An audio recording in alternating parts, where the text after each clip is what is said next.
Hi there everyone, I'm Dave Crellin, Head of PPC at Dark Horse. Now today what I want to talk about is accountability in PPC.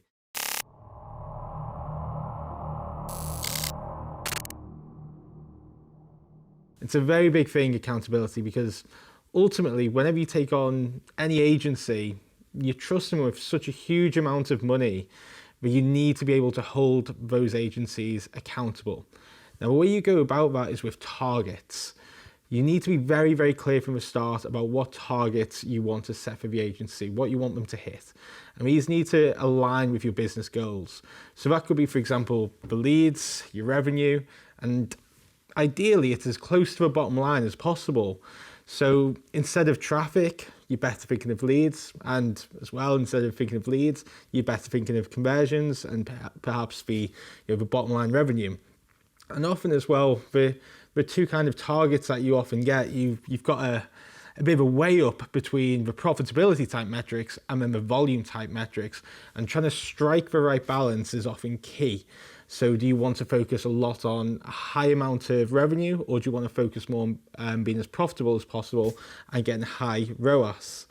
Now, even if you're not sure exactly what targets are best, in the sense of you don't know how to weigh up exactly which way to have the volume versus profitability, or even if you're not sure, for example, if you want a 5 times ROAS and to have a significant amount of volume there, or to go for a 7 times ROAS and sacrifice volume a bit, then a good agency should be able to guide you in this, and you should be able to work together to set targets that will hold them accountable.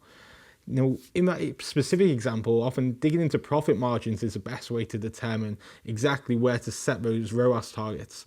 Then you can start to shift the focus from revenue to profit. Again, it's about what I said earlier in terms of making sure that you go as close to the bottom line as possible. Profit tends to be as close as you can get. Good agencies should always be asking for this proactively, even if you're not providing it willingly. You also end up as well, if you're on the lead gen side of things, where agencies can sometimes only just see the leads coming in, but a good agency will want to find out about that lead to conversion rate at the back end, so that they know that they're bringing good quality conversions as well. One of the problems that can arise is if there's minimal data, if you're just starting out in PPC, or indeed if your whole business is new. In these cases, a good agency will help you in being able to set a reasonable benchmark to begin with. It's there as a guide, but still you want to be accountable from day one, really. And it doesn't mean that has to be completely firm. It can be firmed up later once you actually have that data in, and then you can get accurate targets that reflect the performance. Now, it's absolutely fine for agencies to talk about sometimes what is known as vanity metrics, such as quality score, CPC, and click-through rate. And don't get me wrong, these are absolutely crucial to managing PPC. However, all that you should be interested in terms of holding them accountable is the bottom line. And so a good agency will always understand that and not try to hide behind those metrics. They should know that those ones, the bottom line performance targets, they're the ones that they should be living or dying by, basically. And a few other things to take into consideration with the targets and setting them as well is you can think of just having one overarching target, but in general, it's good to think of having different targets and segment them out as much as possible for different product lines or indeed different services. And also, if you're a very seasonal business, then you'll want different targets month to month as well. Another one that you'll want to consider as well is the difference between aspirational and minimum requirement targets. So a minimum requirement target could be, for example, that you absolutely can't go below a 3 times ROAS, for example, because at that point you wouldn't be making any money. However, an aspirational one could be 6 or 7 times ROAS in that particular instance, because that's what you want to have them achieve.